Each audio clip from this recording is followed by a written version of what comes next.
জেগেছে লেগেছে রে লেগেছে লেগেছে রে জেগেছে লেগেছে রে লেগেছে সময় না দিলে স্যার আমি একটু আপনার কাছে ক্লিয়ার করি ব্যাপার শেষ করি না আমি একটু ক্লিয়ার একটু না আমরা অলরেডি তাদের 2 দিন সময় কিন্তু স্যার দিয়ে দিছি আপনারাও ছিলেন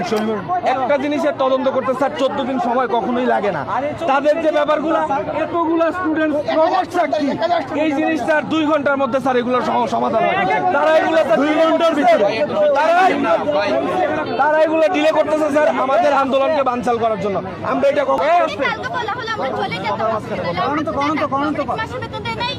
না ওইটাই এখন হোস্টেল যেটা বন্ধ করা হয়েছে আপনাদের বলা হয়েছে যে 2 সপ্তাহের জন্য আমরা স্যার একদিনও স্যার সময় একদিনের জন্য 2 ঘন্টা একদিনও দেব না আমরা মাঠে আছি মাঠে থাকাকালীন অবস্থায় স্যার আমাদের দাবিগুলো মেনে নিতে হবে তাদের স্যার আপনারাই তো শনিবার পর্যন্ত নিলেন যে শনিবারে তদন্ত করে দেওয়া অথরিটিরা বলছে তারা 2 সপ্তাহ সময় চায় 2 সপ্তাহ সময় চায় এবং তারা তদন্ত করতে চায় আমরা তো আমাদের লিখিত অভিযোগ দিয়ে দিছি ওইখানে তো তদন্ত করা আছে সব লিগ্যাল ডকুমেন্ট আছে তাহলে তারা আর কিসের 2 সপ্তাহ সময় চায় আমরা 2 সেকেন্ডের সময় মানবো না আমরা এই দাবি মানবো না আমরা মাঠ ছাড়বো না আমরা তো স্টুডেন্ট আমরা আন্দোলনে আসছি এটা কি নাটকের জায়গা সেনাবাহিনীরা ওনারা তো বলতেছে আমরা মানে যে রেজাল্ট আসছে ওইটার পক্ষে আমরা থাকতে কিসের জন্য আমরা তো আমাদেরকে 2 দিন টাইম দিছি তাহলে কেন আরো টাইম দিব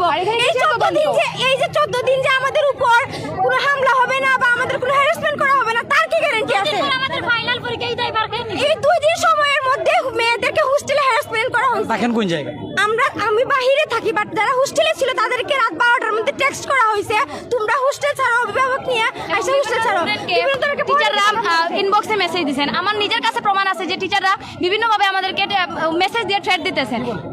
উনারা বলতেছেন উনাদের একটা আলাদা গ্রুপ আছে তো উনারা বলতেছেন ওনাদের গ্রুপে অ্যাড দেওয়ার জন্য যাতে উনারা মানে স্টুডেন্টদের ব্রেন ওয়াশ করতে পারে তো এটা আমরা হইতে দিতেছি না বলে আমাদেরকে থ্রেট দিতেছেন যে আমরা গ্রুপে ঢুকাবো কিনা অভিভাবককে কল দিয়ে আপনারা যে দাবি করছেন 4 জনের পদত্যাগ 4 জনের মধ্যে একজন আমাদের principal Gulbadan north east nursing কলেজের principal Gulbadan madam assistant vice principal Sulekha Akhtar accountant Akmal sir আর assistant professor Zakirul Islam sir এখন ভিতর থেকে আপনারা সকালে 5 জন প্রতিনিধি পাঠিয়েছিলেন নার্সিং শিক্ষার্থীদের পক্ষ থেকে বৃহস্পতিবার আন্দোলন করেছিলেন আপনারা কিন্তু বাইরে অবস্থান করছিলেন যে ভিতর থেকে বোর্ড কি ফলাফল দেয় এখন ফলাফল কি আছে এখন ওনারা চাইতেছেন 14 দিনের টাইম ওনারা আমাদের কর্তৃপক্ষ যে অথরিটির বর্ষায় আমরা এতক্ষণ থেকে বাইরে দাঁড়িয়ে আছি সেই অথরিটি এখন আমাদেরকে বলতেছেন যে আমরা 14 দিন টাইম দেওয়ার কথা আমরা এর আগে তো ওনাদের 48 আওয়ার টাইম দিয়েছি 2 দিনের ভিতরে আমরা 48 আওয়ার টাইম দিছি তো ওইটা যখন কোনো রায় আসে না তাহলে এখন আমরা কি ভরসা পাবো ওনাদের এখানে কিসের তদন্ত এখানে তো তদন্ত কিছু নাই এখানে 1000 স্টুডেন্ট লিখিত তারা দিয়েছে যে কি সমস্যা আছে না আছে সবকিছু দিয়েছে এখানে তদন্ত তো কিছু নাই ওনারা 14 দিন টাইম কিসের জন্য নিয়েছে 2 জন তদন্ত ধন্যবাদ কেন বা আমাদের কলেজ অফ করে দিয়ে আমাদেরকে 14 দিনের সময় চাচ্ছেন আমাদের কাছে এটা কি হ্যাঁ আমাদের 14 দিনের কলেজ অফ করা হয়েছে তাহলে নিশ্চয়ই কোনো কাহিনী আছে আমরা বারবার বলতে যাচ্ছি আমরা 14 ঘন্টা কি 14 দিন কি 14 সেকেন্ডেরও কোনো টাইম মানি না আমরা শান্তিপূর্ণভাবে ছিলাম আমরা কোনো রকম স্টেপ নেই নাই কিছুই করি নাই আমরা ফুললি নীরব ছিলাম এখন তাহলে আমাদেরকে ভরসা দেওয়ার পর এখন আবার 14 দিন কেন আমরা কি 48 আওয়ার্সের টাইমটা মানি নাই তাহলে কিসের কোন সিদ্ধান্তের কিসের প্রেক্ষিতে বলা হচ্ছে যে 14 দিনের কথাবার্তা আমরা মানি না এই নোটিশ আমরা মানি না এই 14 দিনের টাইম আমরা দিব না আমরা কেউ দিব না এখানে যারা স্টুডেন্ট আছে আমাদের কাছে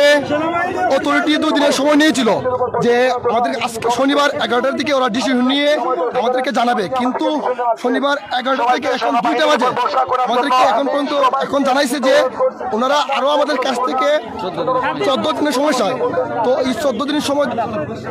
দিনের সময় দেওয়া আমাদের পক্ষে সম্ভব না কারণ এখানে প্রত্যেকটা স্টুডেন্ট ভয় ভীতিতে আছে প্রত্যেকটা স্টুডেন্টকে প্রতিনিয়ত থ্রেট দিচ্ছে